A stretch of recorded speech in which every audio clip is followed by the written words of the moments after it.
Comfortable armchairs made to recline to the position that you want are not a mid or late 20th century invention. This example dates back to the early to mid 19th century. And not only does it recline, but it's also made to completely dismantle for ease of travel. So let's show you it reclining to start with. You may notice under here, both arms, you've got a trigger mechanism. And in here we've got a box. Inside the box, you've got a bar cut with ratchet teeth so that when you release the trigger, the front section of the arm, which is fitted within the box, will slide and bite on the different teeth to adjust for the angle that you want.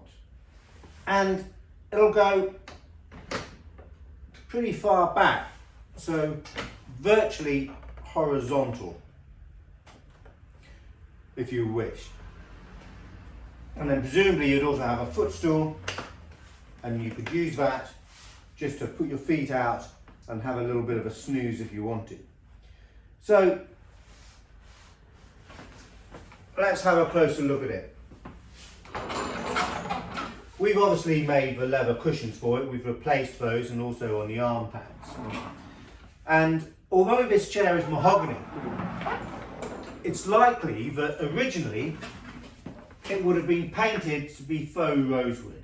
Now, these arm pads come off for when you pack it down for ease of travel. And this is an area, the underside of the arm pad and underneath on the arm, that's seen little exposure to light and little wear. And if we bring this in, you can see that it's been painted faux rosewood. You just turn it in the light a little bit, you can see that. And it's likely that the whole chair originally was painted in faux rosewood.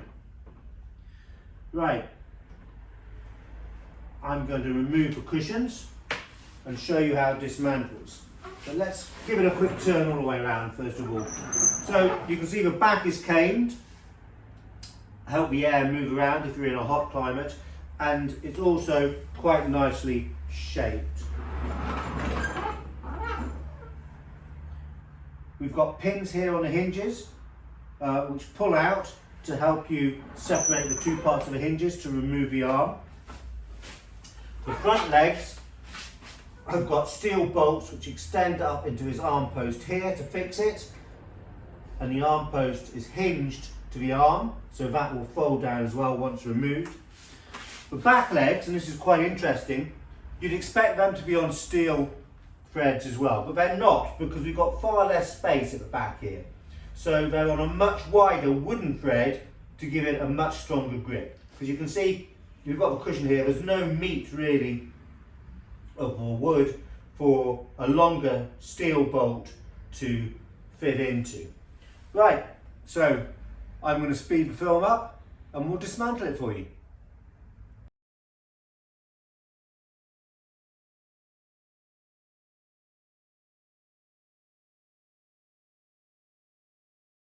So, with it all dismantled, we can have a look at the different constituent parts a little bit easier. So, we have got the seat frame and the back.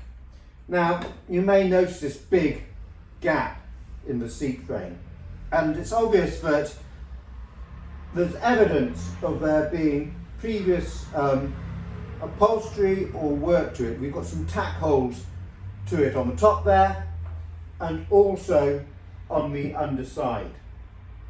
Well, my feeling, and we're not 100% sure on this, is that originally it had a removable board, much like this.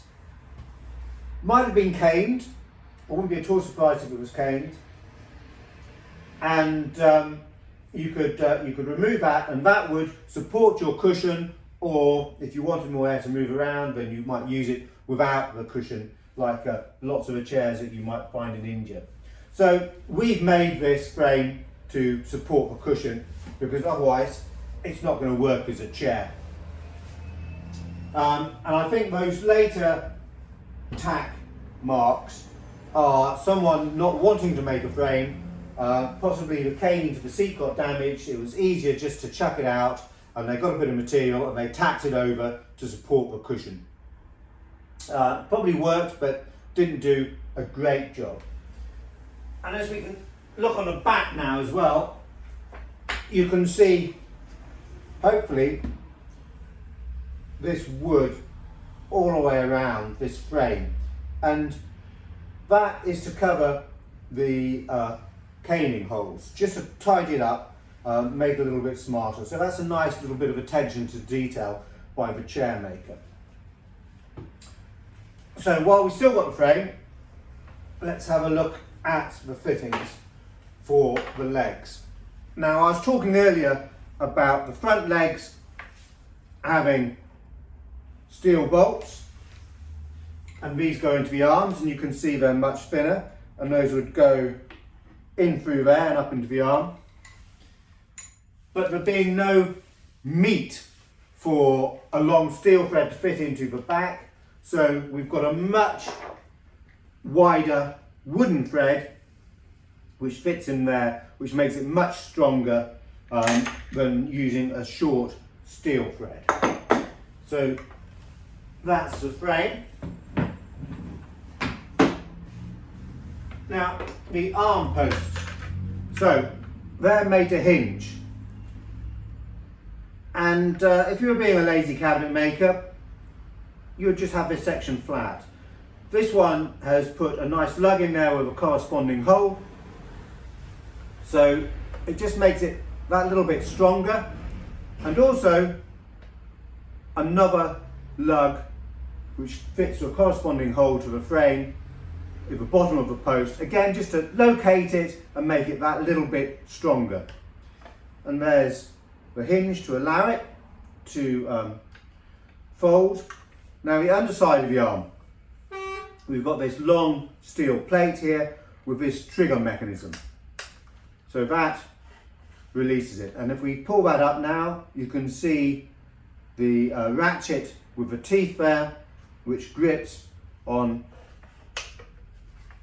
the trigger. So you release the trigger, come all the way out if you want it to as well.